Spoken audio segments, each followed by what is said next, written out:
Programang ito ay rated SPG, striktong patnubay at gabay ng magulang ang kailangan. Hindi na nga nagpaawat pa si Bubbles kay Tanggol at tuluyan na itong sumama kay Pablo.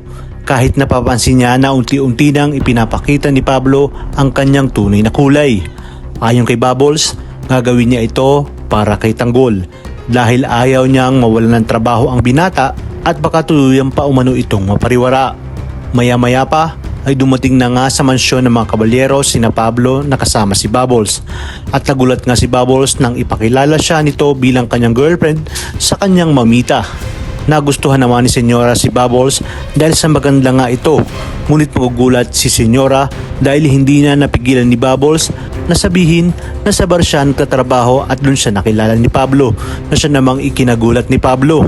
Sa kabilang banda, dahil sa pagsabi ng katotohanan ni Camille kay Tash at Rigor at sa kung ano talaga ang nangyari, ay magpaparinig naman ang kabit na si Lena kay Camille at sinabi na huwag nang makialam si Camille lalo pat hindi naman umano ito parte ng kanilang pamilya.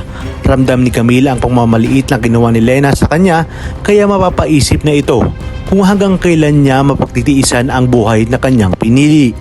Hindi na rin nagsayang pa ng oras si Tanggol at agad na ibinalita kina Primo kung saan matatagpuan si Ramon.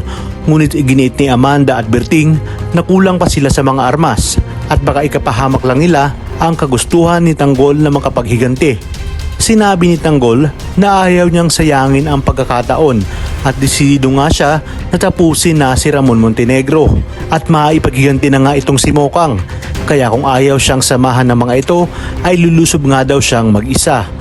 Habang ang mga Red Phoenix naman at sina Lucio ay handang-handa na para lusubin ang mga Montenegro.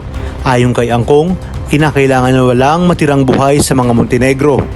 Dumako naman tayo sa mansyon ng mga kabalyero kung saan biglang nagbago ang ihip ng hangin at hindi nagustuhan ni Senyora Bettina ang mga nalaman niya tungkol nga dito kay Bubbles.